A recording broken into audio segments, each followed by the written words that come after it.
Bueno, vamos a comenzar. Buenos días a todos, bienvenidos a un espacio más de Chevetajín Virtual. En el día de hoy tenemos a Javier Carrizo, gerente general del Banco Nacional, pero más que todo un gran amigo de la comunidad hebrea de Panamá y de Chevetajín. Javier, en el día de hoy va a lograr un conversatorio con nuestra comunidad sobre lo que está pasando en el país en términos de la banca y en términos de las legislaciones que la Asamblea está proponiendo. Javier, en nombre de la comunidad hebrea te queremos dar las gracias. Sabemos de que estás demasiado ocupado y que te hayas tomado un poco de tiempo para dedicarnos. La verdad que se le agradece de todo corazón. Y bueno, sin más preámbulos, con ustedes, Javier Carrizo del Banco Nacional de Panamá. Javier, tienes que quitarte el mute. Un placer estar aquí. Ezra, gracias por la invitación. Aiki Betesh, que me contactó, mi hermano Aiki. Por supuesto que no lo dudé, ni un segundo. Sí, esta es una semana un poco complicada porque estamos en las reuniones del Fondo Monetario, del Banco Mundial, y hay semanas que las cosas como que se acumulan de repente. Esta semana es una de ellas, pero yo siempre hago espacio y más para teniendo tantos amigos en este grupo. Y como te dije al principio, más que aburrirlos con gráficas que ustedes muchos conocen, convertirlo en un conversatorio, ¿no? Quizás les voy a contar un poquito del Banco Nacional, el banco de todos los panameños, que lo vemos así de vía España cuando pasamos, pero no conocemos mucho. No todos no muchos hacen negocio con el banco tampoco. Tenía una imagen de ser un banco muy burocrático, por ser un banco estatal.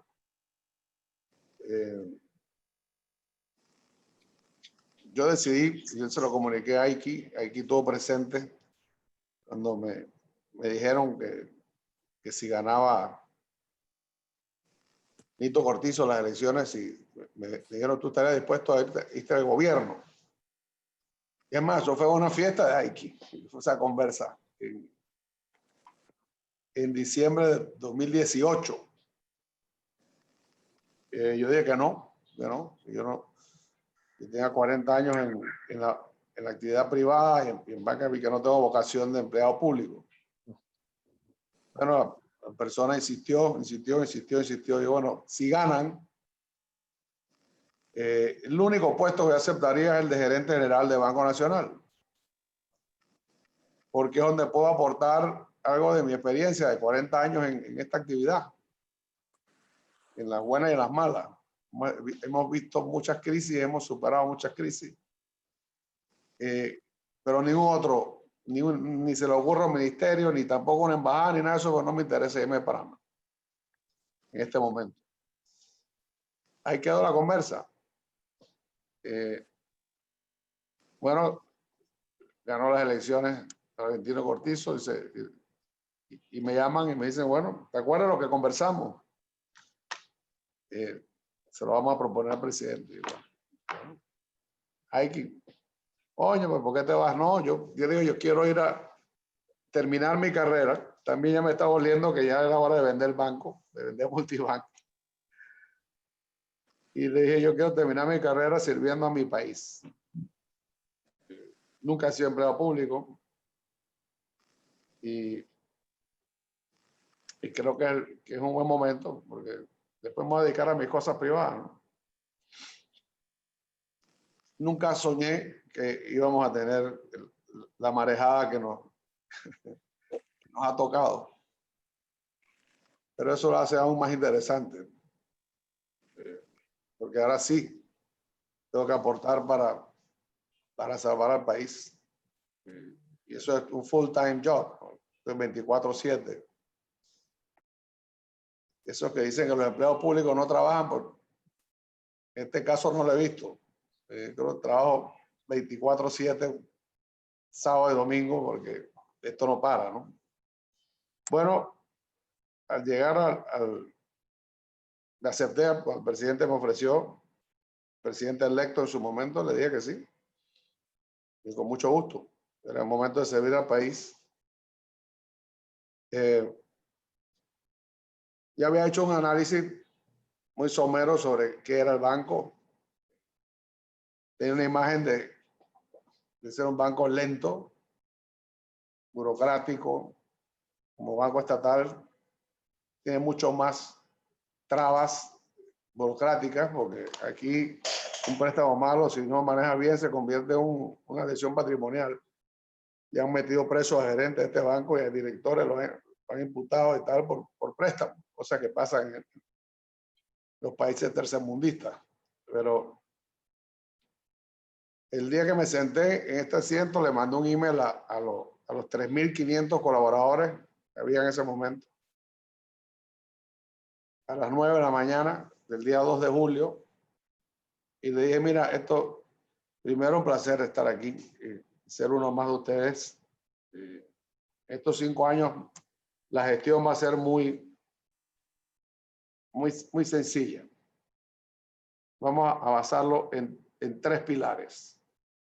1, su majestad, el cliente. Aquí se ha perdido de vista el cliente. La gente viene forzada porque tiene que venir al Banco Nacional. Pero nadie está pensando en cómo mejorar la experiencia de ese cliente y eso va a ser el primer pilar. El segundo, la gente, los colaboradores. Pude determinar que había sistema de evaluación muy antiguo, errático, que había que revisar. Y tengo que decirles que hay excelentes profesionales, pero no estaban siendo evaluados en su justa dimensión y había una desmotivación muy grande en el banco. Y tercero, una filosofía de mejoras continuas. Y nos sometimos a un mapa estratégico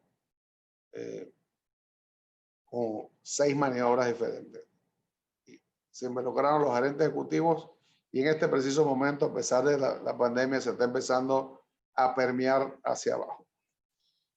Bueno, eso empezó a crear una especie de revolución en el banco, porque nunca se había visto que a nadie le importara realmente el tema. Habían habido, bueno, primero, unos desafíos muy grandes en sistemas. Cuando estuvo Darío Berbey encargado del banco, en 2009 a 2014, le tocó hacer el cambio de un core que era antiquísimo. Es un misterio cómo no se había desplomado. Usaban todavía esas pantallas esclavas One, esas que eran como plateadas con verde. Es una cosa de loco, ¿no? Y se hizo una migración a un nuevo core bancario,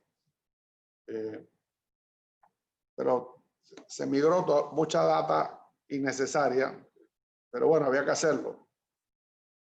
Y ahora ese es uno de los grandes retos, depurar la data, pero no había habido una revolución en los sistemas. Entonces empezamos a medir los tiempos. El banco, en este grupo probablemente hay muchos promotores de vivienda. Como saben, uno de los fuertes del Banco Nacional últimamente ha sido, a pesar de todo, el tema de vivienda de intereses preferenciales, que la banca privada no se quería meter. No se quería meter por diferentes razones. Es un área muy sensitiva, es muy inelástico. Ahí no puedes pensar en subir tasa, porque los márgenes son muy pequeños y el gobierno no pagaba. El gobierno no pagaba los subsidios. Entonces los bancos se empezaron a retirar. y quedó todo el peso entre el Banco Nacional y la Caja de Ahorro, dando ese tipo de hipotecas. La cartera de hipotecas de 1.300 millones, no es poca cosa. Pero yo decía, podía ser mucho mejor. Es muy lento, el proceso tomaba 7, 8 meses a veces para desembolsar una hipoteca, una locura. Entonces empezamos a medir los tiempos y empezamos a ponernos metas y a mejorar sistemas, obviamente. La filosofía, el pilar número 3, filosofía de mejora continua. Recibimos el apoyo de la directiva en cambiar ya la S400 que teníamos de los tiempos de Darío y empezar a mejorar todos los procesos. Oye, íbamos muy bien, íbamos súper bien. La verdad que en diciembre, a pesar de que nosotros entramos en julio del 19, ya en diciembre se notaban los cambios y logramos liquidar 515 hipotecas en el mes de diciembre por 32 millones de dólares, cuando el mes más alto en la historia había sido 388 hipotecas por 21 millones. Entonces fue motivo de celebración. Llegó la feria de Acovir y el banco se presentó con un equipo de gente armado con laptop, conectado con tecnología. Tenemos back office allá mismo en Atlapa. Se presentaron 12 bancos a la feria y Banco Nacional se llevó el 43% de los créditos. Otro motivo de satisfacción. Digo, sigamos, y ese es el rol del banco, ayudar a ese sector. Yo dije, bueno, lo que le falta al banco es meterse en préstamos interinos. ¿Por qué no estamos en préstamos interinos? Si estamos haciendo el take out, deberíamos estar en ese sector en préstamos interinos. Bueno, afortunadamente no tuvimos tiempo. Desafortunadamente pegó esta pandemia. Y bueno, ustedes saben ya los proyectos que están paralizados. Ese es un tema, va a ser un tema de atención nacional.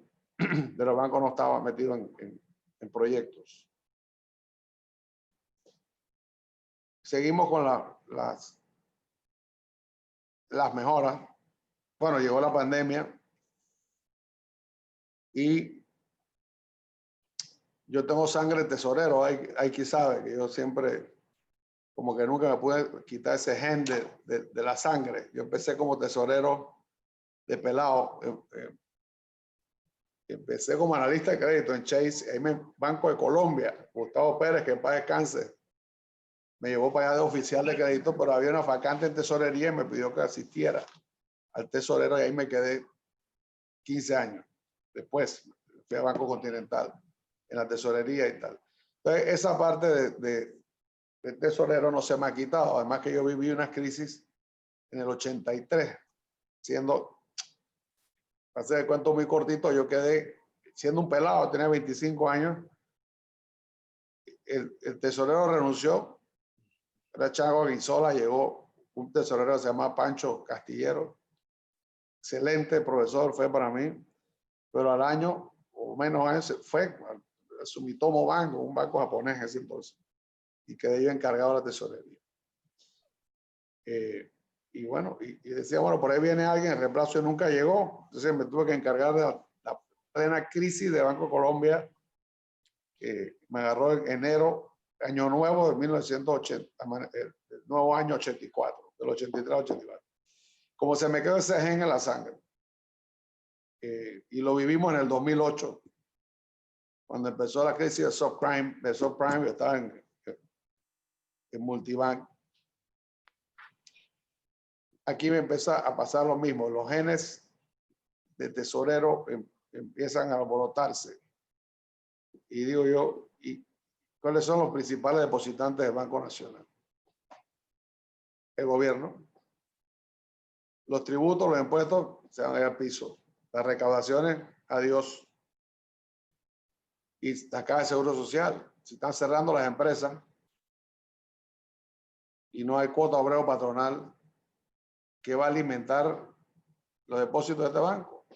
Porque además somos muy poco competitivos en tasa de plazo fijo y en ahorros teníamos 700 millones.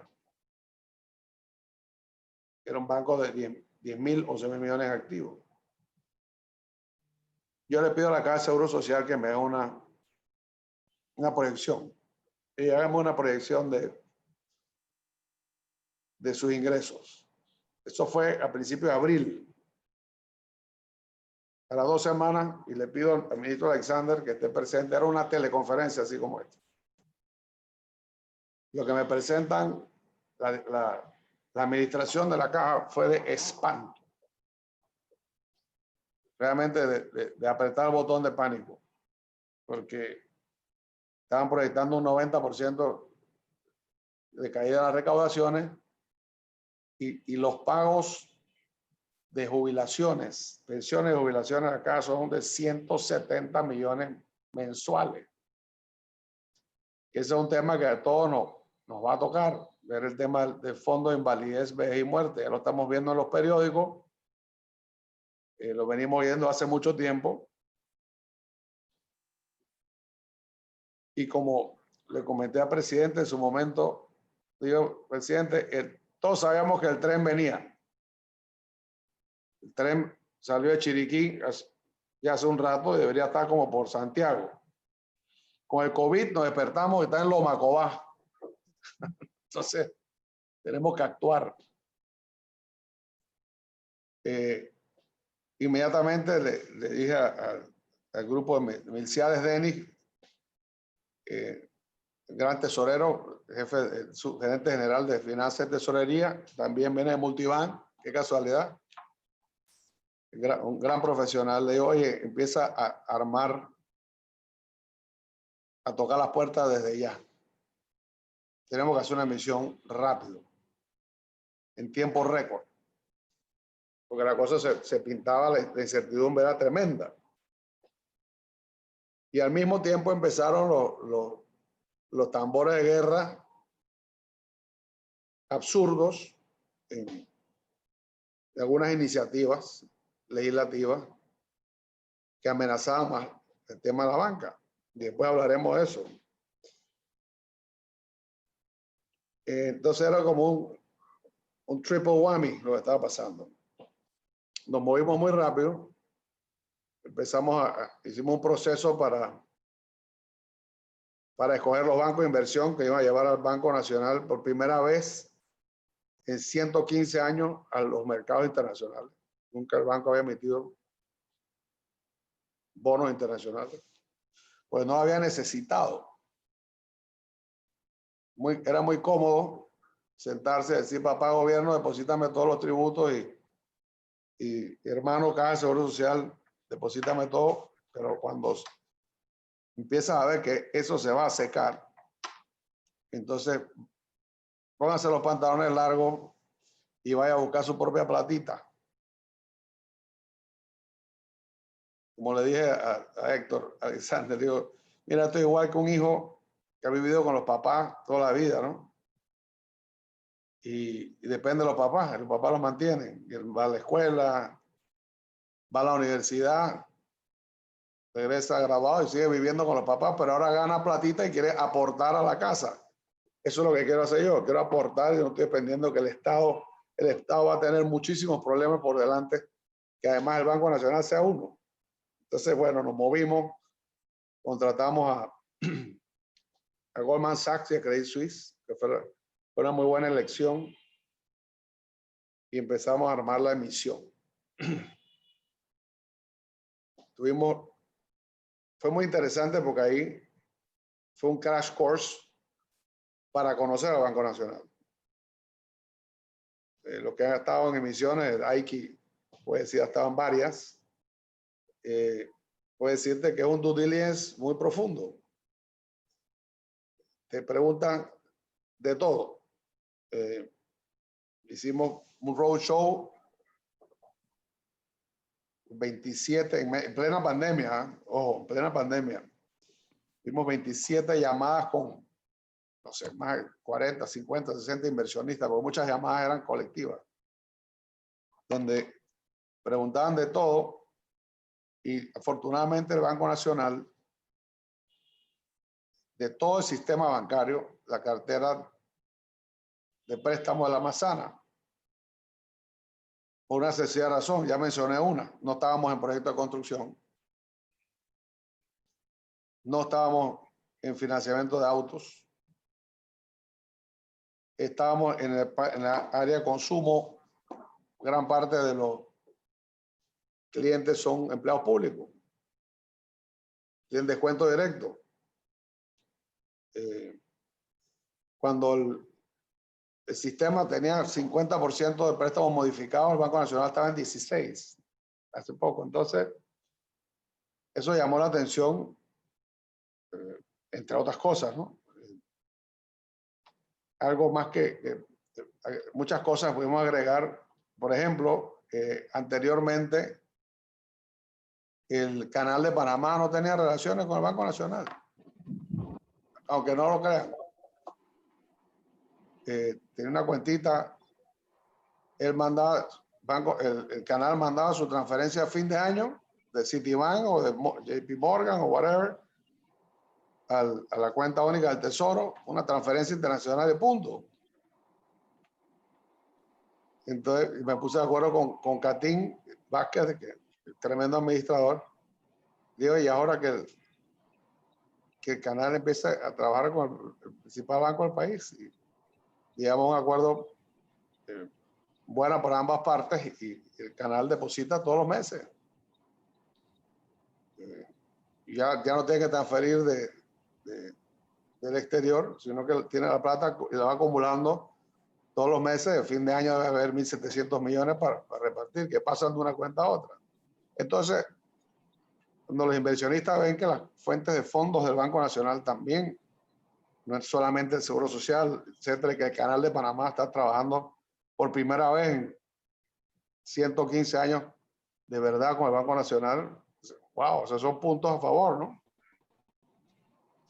Y llegó el momento de ir al mercado. Entonces fijamos que íbamos a ir el 4 de agosto, porque así daban los tiempos. Entonces, tuvimos una corredera porque las cifras financieras se vencen.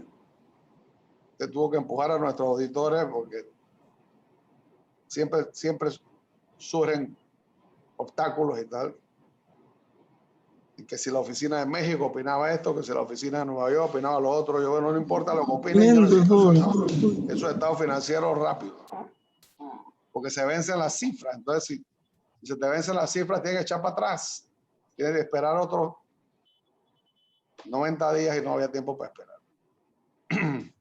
Fuimos el 4 de agosto al mercado y la sorpresa, pues ustedes ya lo leyeron, quizás muchos de ustedes ya se dieron cuenta,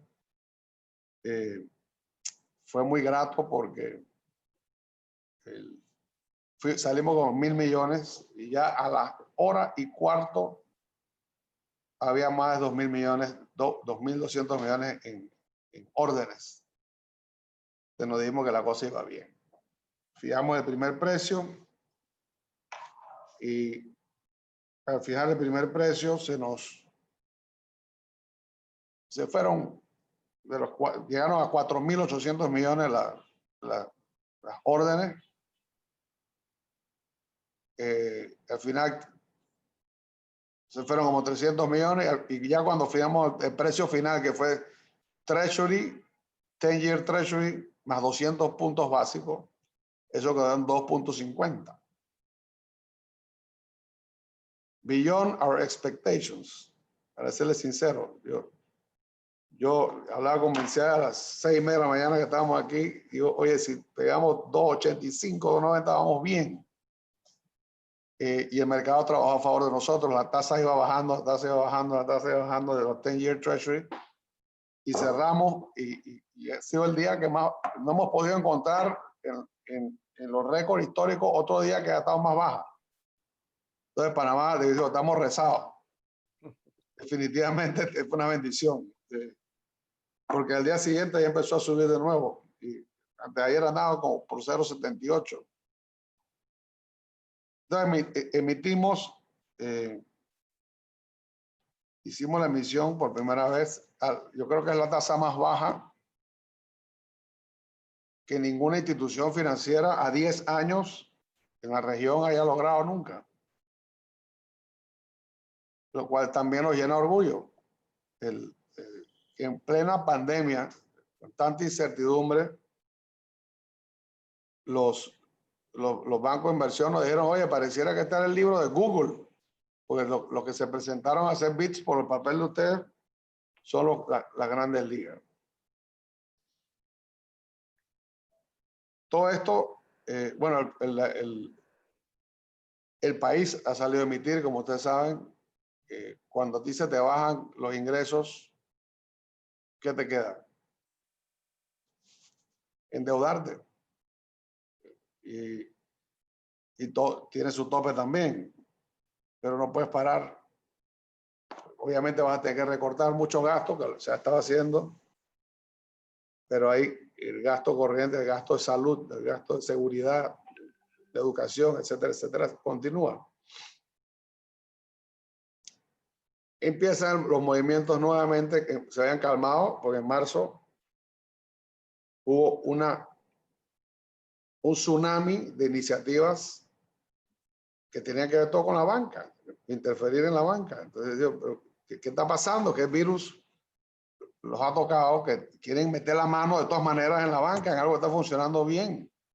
Lo que ha sido responsable de la prosperidad de Panamá, el sector bancario. En los últimos 22 años, los préstamos bancarios en Panamá han crecido casi 400%. En el 1998, para muchos nos parece que fue ayer, ¿no? Los préstamos eran 17.9 billones de dólares. En junio del 2020 estamos en 67 billones. Entonces, el sector bancario ha sido responsable de la prosperidad y crecimiento de este país.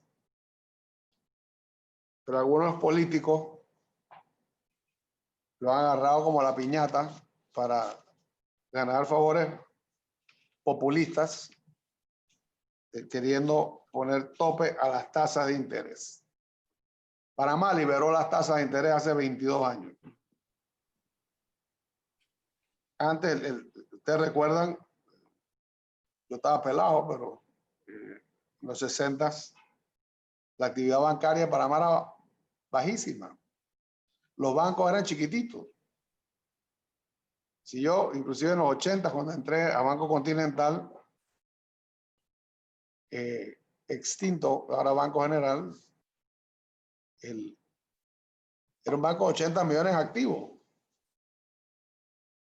Y Banco General sería un banco de 300 millones activos a mediados de los 80s. Bueno, pues vino la invasión y tal, y en la década de los 90 los bancos tenfolded, crecieron 10 veces. Entonces, ¿por qué te vas a meter con la banca? Eso es lo que estamos tratando de transmitir. Y me alegro que el presidente ayer tomó una decisión de vetar una ley que en principio no es mala, pero es el timing, y hacerla retroactivo no tiene sentido, que es equiparar si hay una liquidación bancaria. Yo creo que en el fondo es justa, pero no como se hizo, haciendo retroactivo para favorecer una liquidación en particular. La liquidación de Old Bank. Hay intereses ahí. ¿Qué se trata? Que si tú tienes un depósito en un banco y tienes un préstamo, te permitan aplicarlo. Eso me parece muy justo. A mí siempre me ha parecido justo. Pero es el timing y la forma.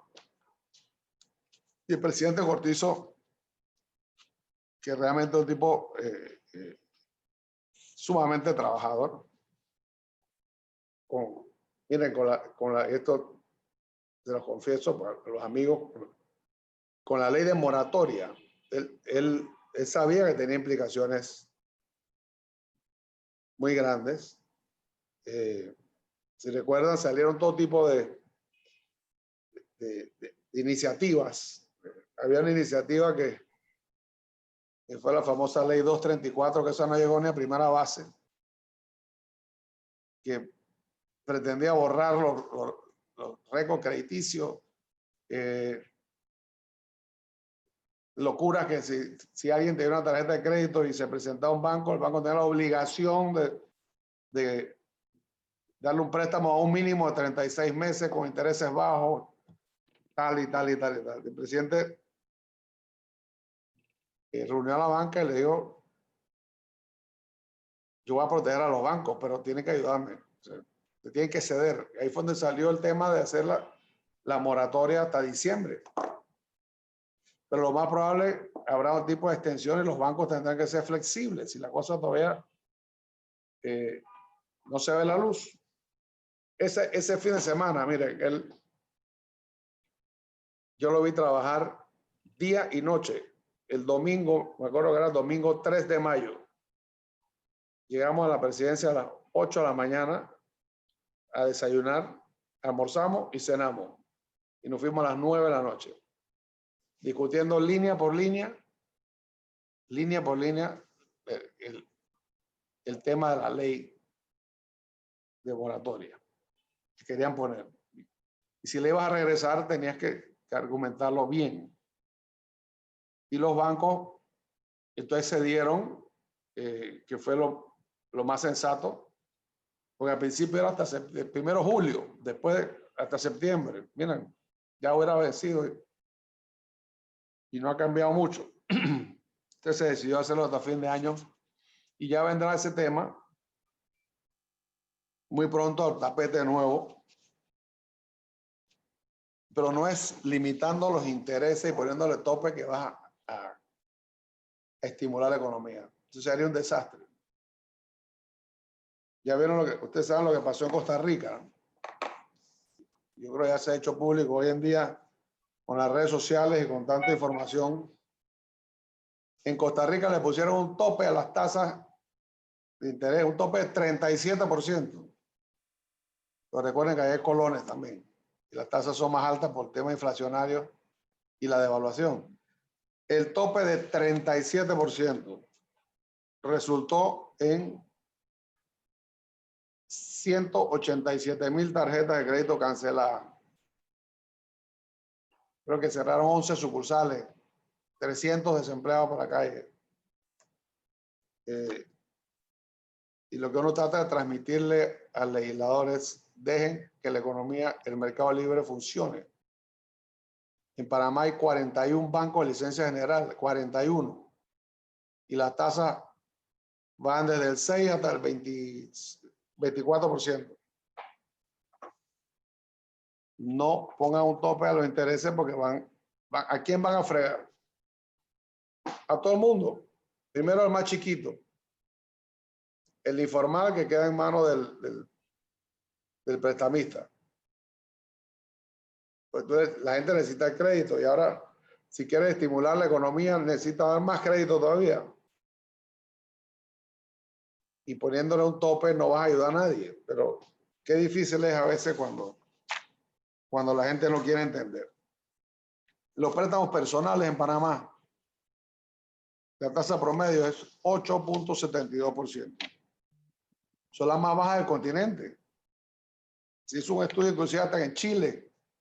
Las tasas de préstamos personales en Panamá son las más bajas. En Latinoamérica hay tasas que van desde el 9.63 hasta el 79%. Panamá tiene tasas muy aceptables. En Estados Unidos también quizás el más competitivo, son muy similares para este tipo de préstamos y para tarjetas de crédito. Yo sé si ustedes saben, pero en Panamá hay 4.7 millones de cuentas de depositantes y más del 90% de los ahorristas en Panamá, de las cuentas de ahorro, son ahorros de $5,000 o menos, más del 90%.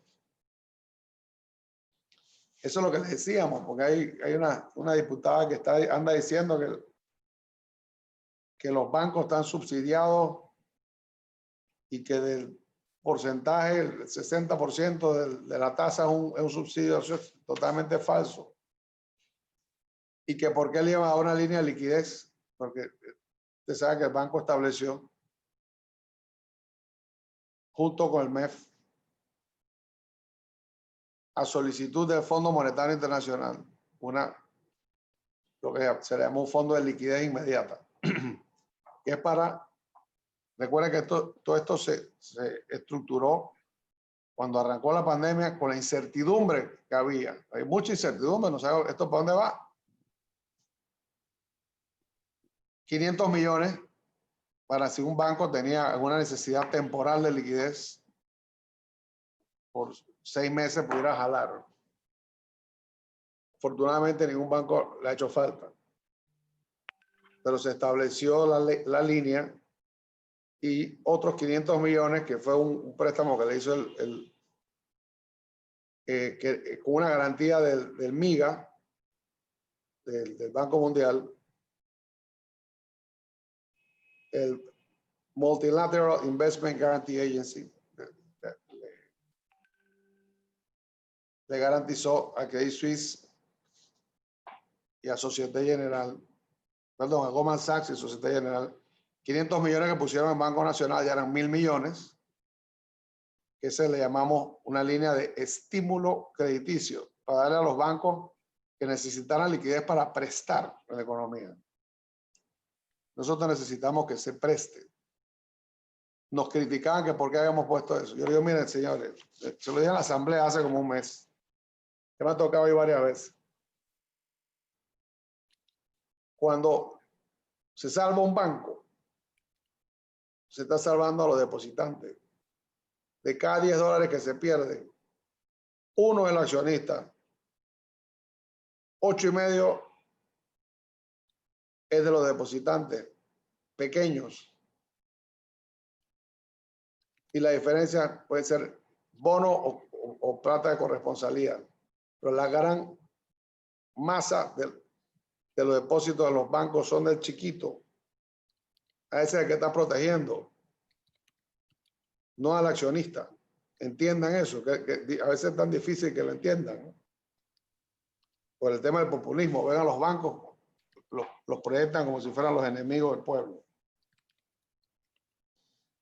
El banco, dicho eso, ha estado metido en varios programas. O sea, no hemos estado aburridos, eso yo se lo garantizo. No tiene ni un momento de aburrirnos aquí.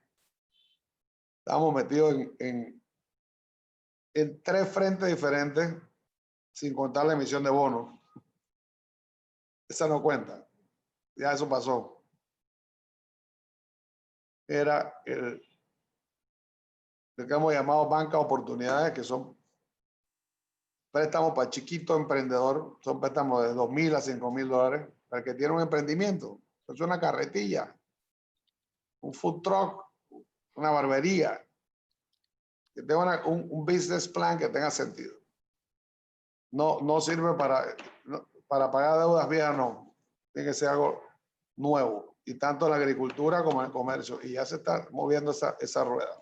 Eso es un plancito de 20 millones de dólares, que lo ha hecho entre Banco Nacional y la Caja de Ahorros. Nosotros llevamos el 72% del programa. Y el otro, el programa que han escuchado, que es de las MIPYMES, que ese con el BID. Ese es un programa que el BID puso 150 millones al banco este año y 150 a principios del próximo año para que le prestemos a instituciones financieras. Ahí estamos actuando como banco de segundo piso, a una tasa razonable. Se limitó la tasa a cobrar el 6%, de tasa efectiva al 7% como tope, a 8 años. Al deudor final.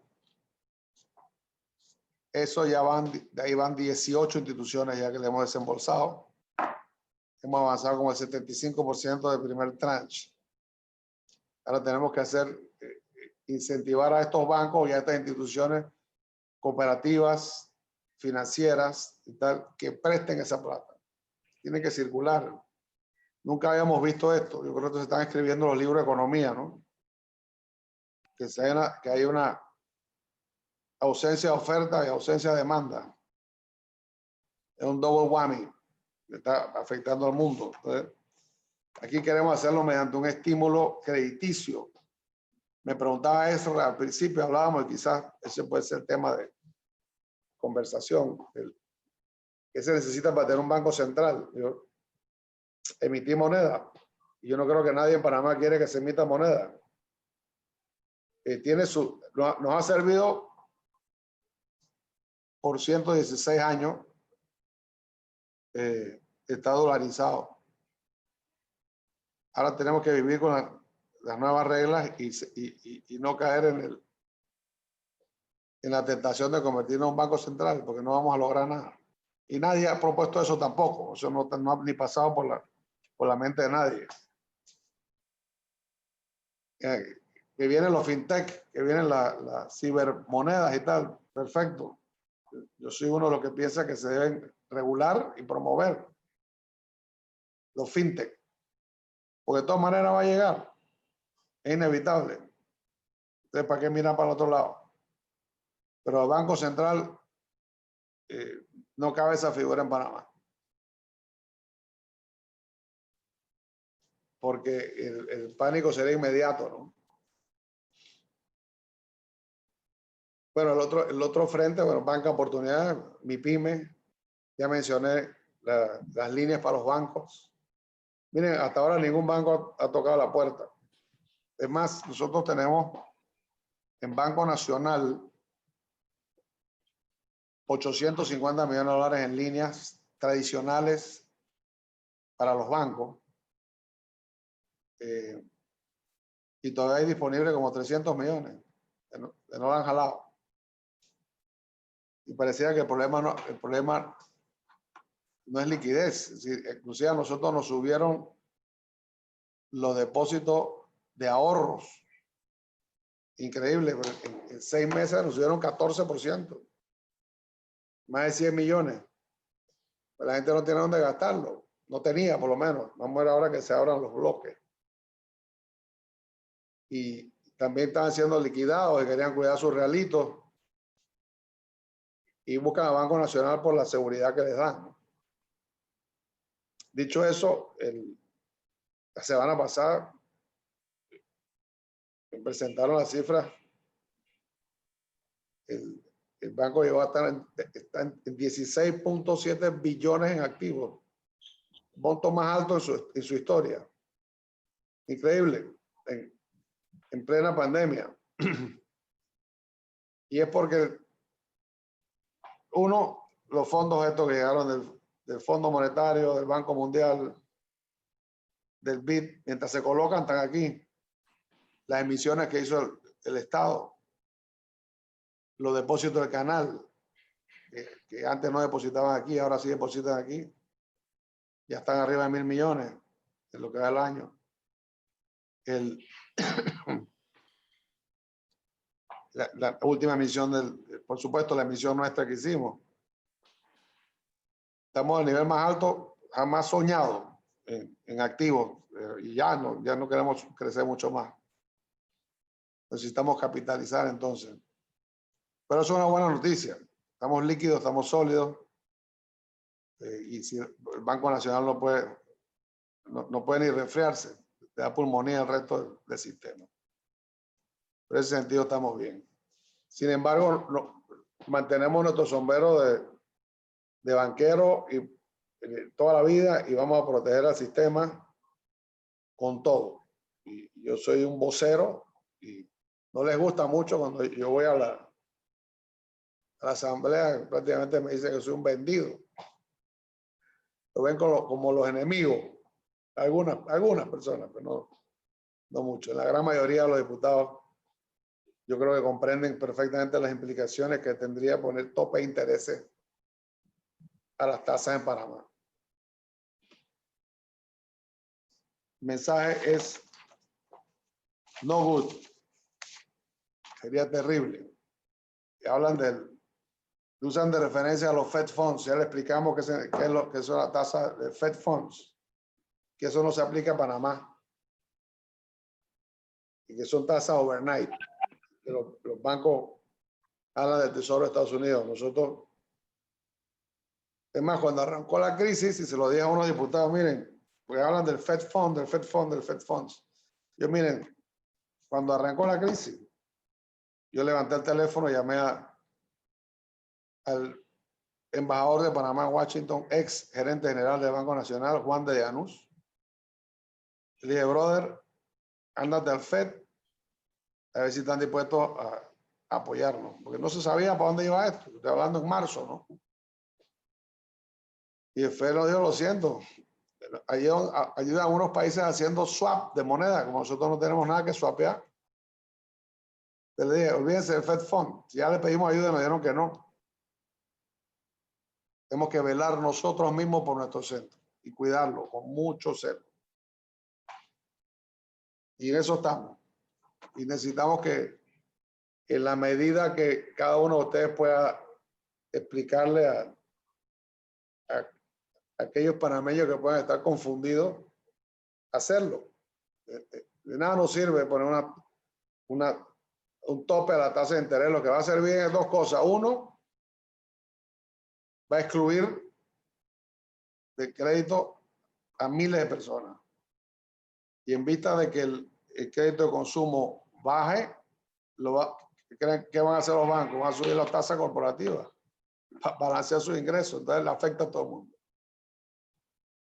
Pero esperemos que eso no vaya a pasar. Yo tengo fe que no va a pasar. Seguimos con todo. Erra, tú tenías unos comentarios. Sí, bueno, la verdad es que, mira, para hacer una exponencia sin filmina ha sido demasiado entretenida y la verdad que te felicito. Almacenar toda esa información en tu mente, wow. Te dije que no lo quería aburrir con filmina. Yo tengo muchas filminas y muchas presentaciones, cada rato las hago, pero esta es una con ustedes, son gente emprendedora y entienden, no tengo nada que explicarles, sino contarles un poquito cómo ha sido la trayectoria, ¿no? La verdad que es fascinante. Quería invitar a todos los miembros que por favor, si tienen alguna pregunta, la escriban en el chat. Yo, mientras estaba escuchando tu disertación, tengo varias preguntas que hacerte. La primera es, ¿cuál es la diferencia entre el BNP y la Caja de Ahorro y por qué no hacer de una sola institución y así ahorrar gastos? Esa pregunta se la hace la última, se la hace al Ejecutivo. Son dos instituciones totalmente diferentes.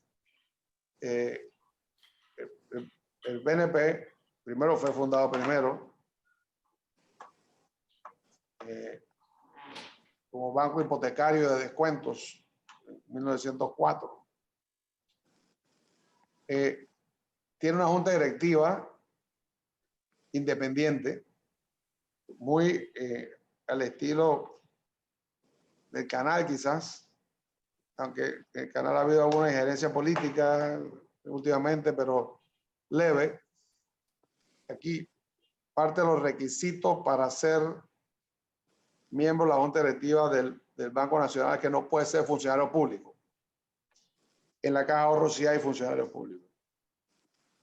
En la directiva hay una mezcla.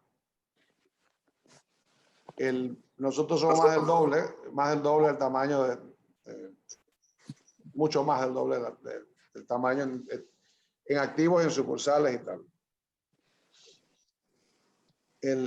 La estructura es diferente. Acuérdate que la Caja de Ahorro se fundó cuando existía la figura del banco hipotecario,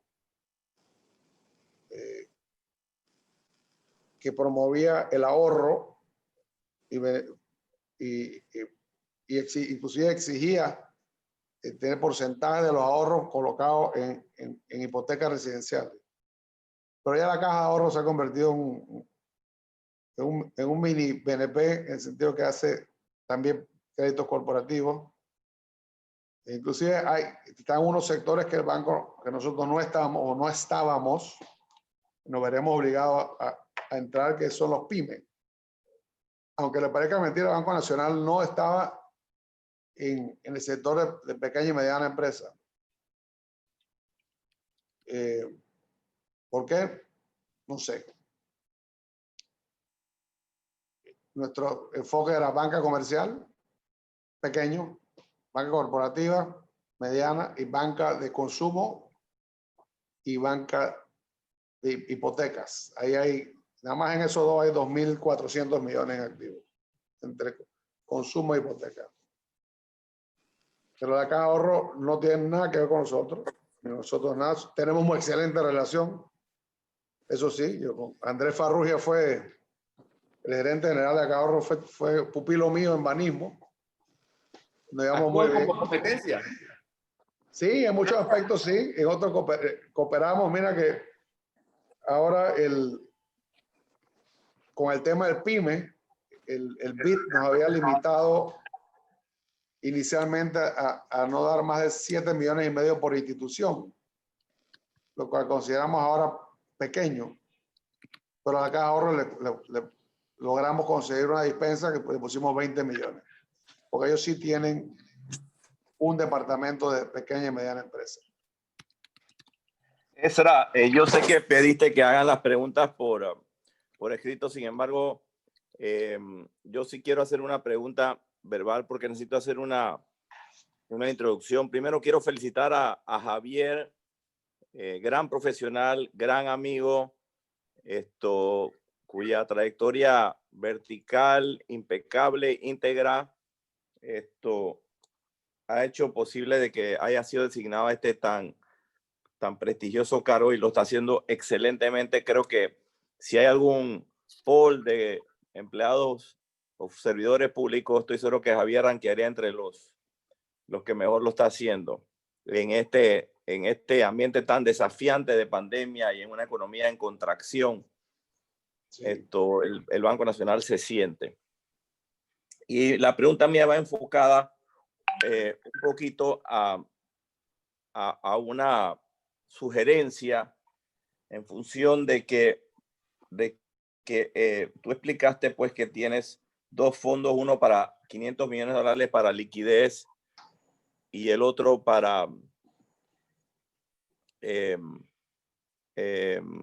que los bancos promuevan préstamos nuevos de otros $500 millones, porque Panamá, siendo un banco que no tiene un banco central que emite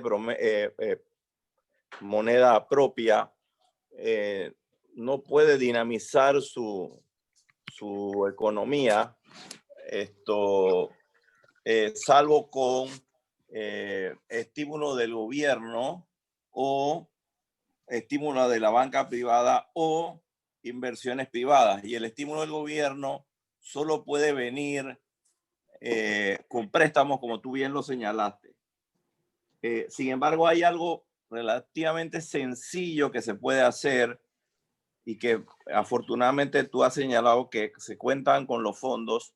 Nada más habría que cambiar el destino de los fondos, que creo que dinamizaría mucho y ayudaría mucho y empujaría el inicio de la recuperación económica de una manera mucho más acelerada. He conocido que el sector construcción es el 18% del PIB, siendo el chunk más grande del Producto Interno Bruto.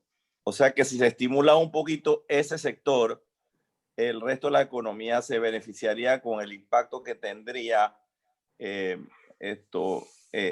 dinamismo nuevo a ese sector.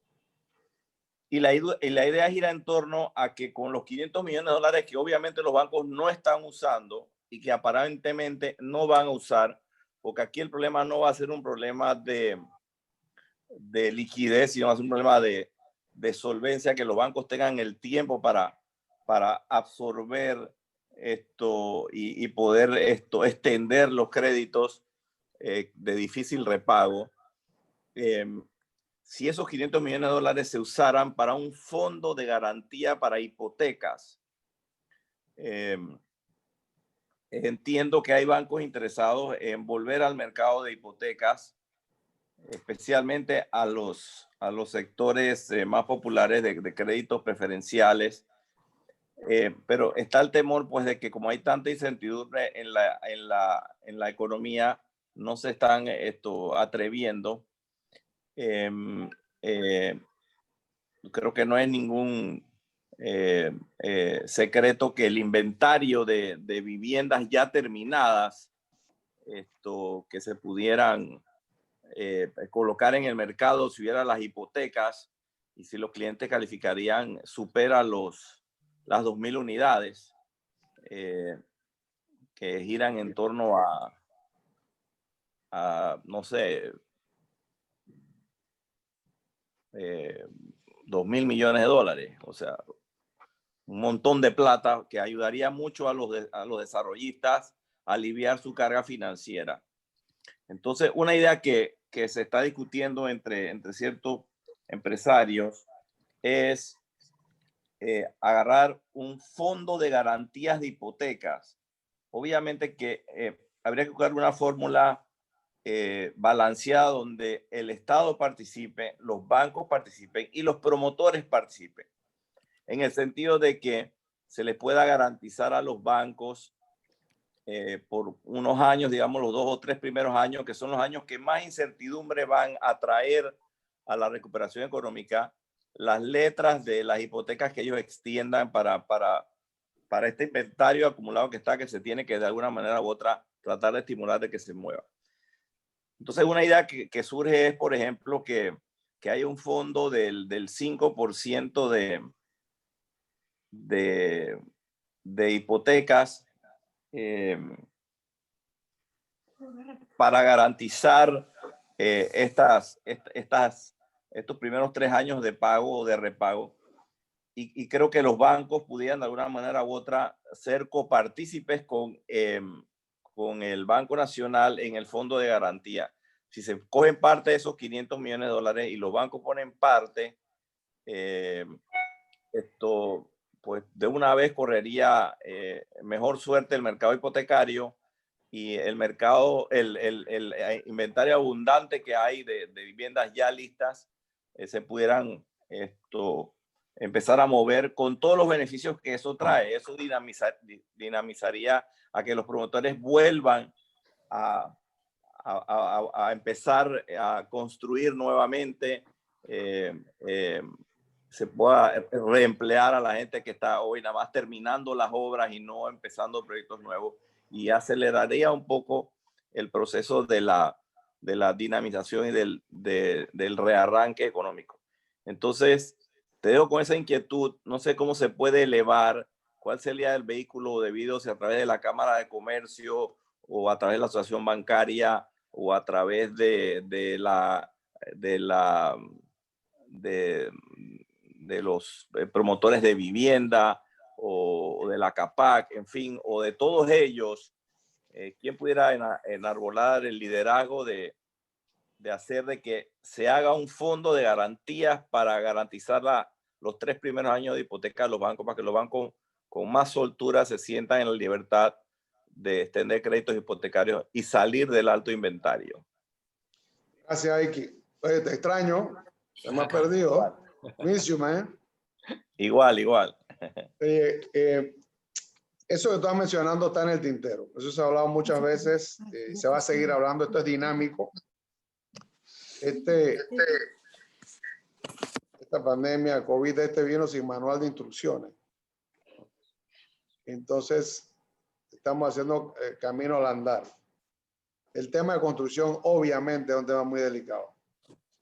Y el tema de las hipotecas, de la morosidad en las hipotecas, es un tema que va a acaparar la atención del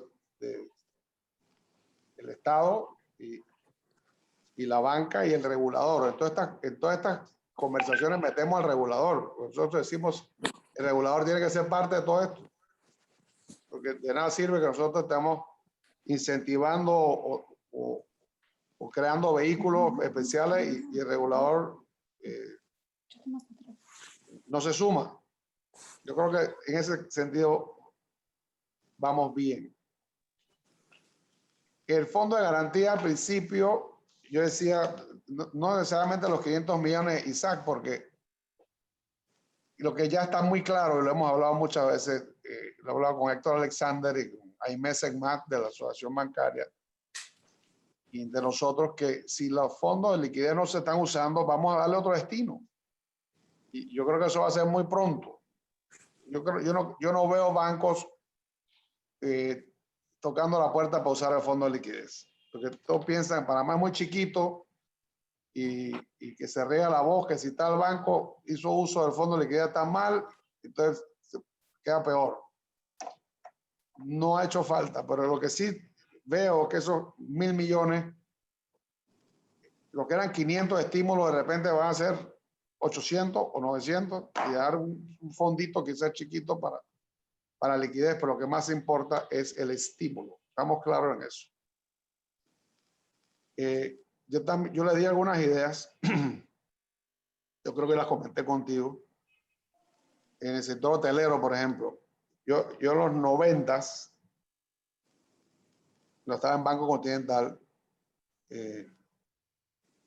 recuerden que se construyó la Torre Miramar. El Herman Byrne construyó la Torre Miramar y en ese momento vino las elecciones, que no se sabía si ganaba Rubén Blades, si ganaba el Toro, si Chinchorro, si Eddie Vallarino, si eran como 7 candidatos y una pequeña crisis económica en Panamá. Se paralizó todo y Herman Byrne ya tenía esa torre inmensa. Esos préstamos para ese momento eran préstamos muy grandes. Y don Alberto Mota, que en paz descanse, me preguntó: Javier, ¿qué se te ocurre? ¿Qué podemos hacer para ayudar a este muchacho? Le decía él, este muchacho.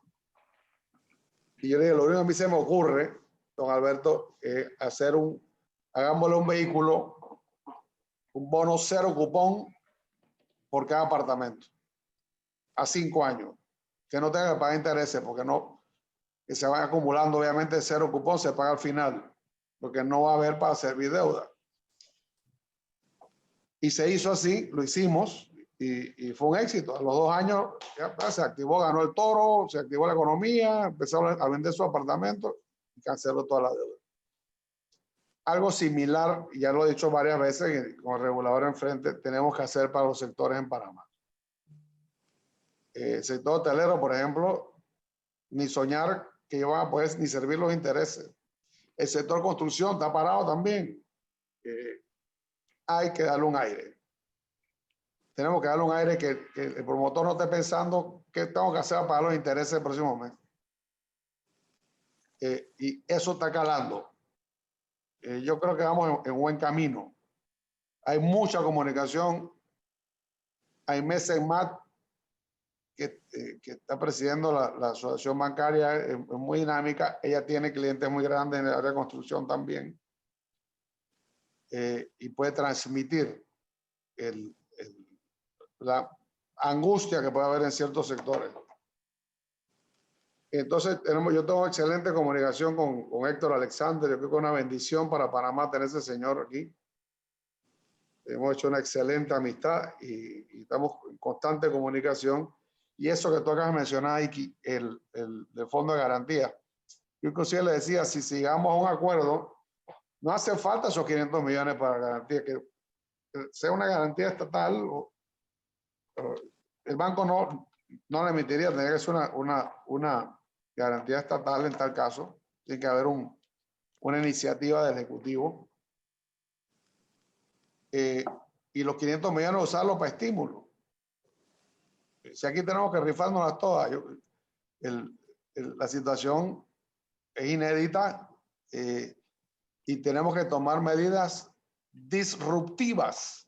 A mí me encanta esa palabra ahora porque es disruptivo lo que tenemos que hacer. Tenemos un golpe de timón brusco para encarrilar las cosas, como es el tema de la tecnología, ¿no? Es disruptiva ahora mismo. Entonces sí hay que, créeme que ese está en las primeras prioridades, es el sector construcción, y ayer lo hablamos, porque hablamos de usar eso que acabo de decirte, de que esos fondos no se pueden quedar yo no hago nada con $1.000 millones en la tesorería del banco, nada. Tú sabes cuánto están pagando 0%, 0.1%, se convierte en un dólar que a veces es tesorería.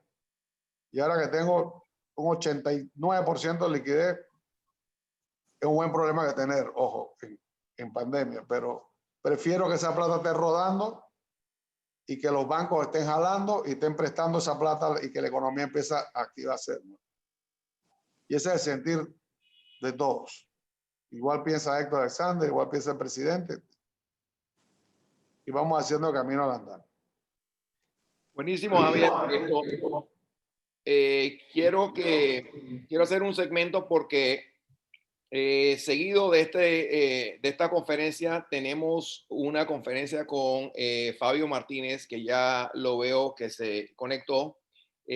Hablamos de las MIPYMES y el tema de la próxima charla es las perspectivas del programa de ayuda nacional a MIPYMES. Así que va muy bien de la mano después de esta charla. Tenemos una pregunta que es un factor común ante la mayoría de los chats que tengo aquí yo, y es ¿cuál es la política del Banco Nacional de Panamá sobre préstamos a las compañías en zona libre? El banco no ha estado metido en zona libre. Tiene una sucursal ahí y no ha tenido política de créditos en la zona libre de Colón. Se está contemplando, pues se nos ha pedido que empecemos a ver el sector, pero no hay ni siquiera procedimiento. Ok. Bueno, yo me gusta culminar este tipo de reuniones con una pregunta personal. La pregunta para ti, Javier, es, durante estos 7 meses de pandemia, ¿qué ha hecho Javier Carrizo que en 5 años él pueda decir, wow, valió la pena? Además de dormir poco, yo creo que mi gran logro ha sido movilizar y motivar a una gran institución, a 3.500 empleados. Creo que lo he logrado en corto tiempo. Mi estilo, hay quien lo conoce y todo lo que hemos trabajado, y creo que está Raquel, Ivonne, Isaac Snyder, que me conocen, es de contacto personal. Y yo he visitado, a pesar de la pandemia, 70 sucursales. Yo me encontré fui a la sucursal de Cañazas hace 3 semanas. Hice una gira de 20 sucursales por Azuero. Y me gusta llegar de sorpresa, aunque a veces cuando estás en Azuero se corre la voz de una vez. El jefe está aquí, no sé qué. Llega a Cañazas. Ese sí llegamos de sorpresa porque no estaba en itinerario. Y el hombre encargado de sucursal hasta que peló los ojos, porque llegué con 5 ejecutivas, gerentes ejecutivas de primera, la de operaciones, la de sucursales, la de procesos, etcétera. Y el encargado me dice cuando nos estábamos yendo, señor Carrizo, te disculpe, ¿no? Tengo que decirle algo. Yo, dígame, para eso estamos aquí. En 17 años que tengo de ser funcionario del banco, nunca había hablado con un gerente general. Wow. Yo, wow. Entonces,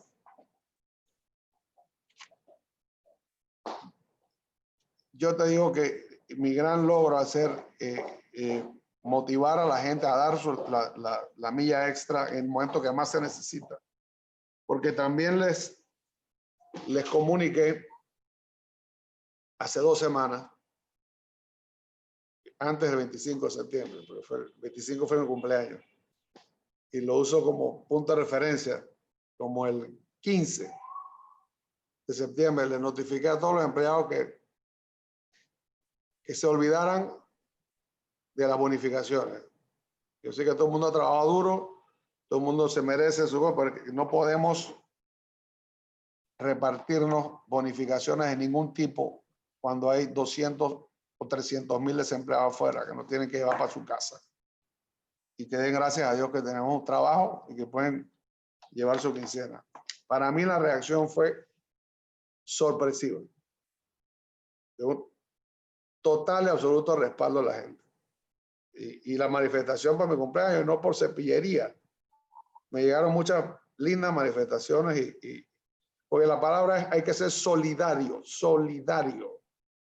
Olvídense de bonificaciones de fin de año, de Navidad, ni de fiesta de Navidad, ni nada. Oye, y la gente responde como con más fuerza. Entonces, yo creo que ese va a ser mi gran legado en esta institución, haberla convertido en una institución más ágil, más moderna.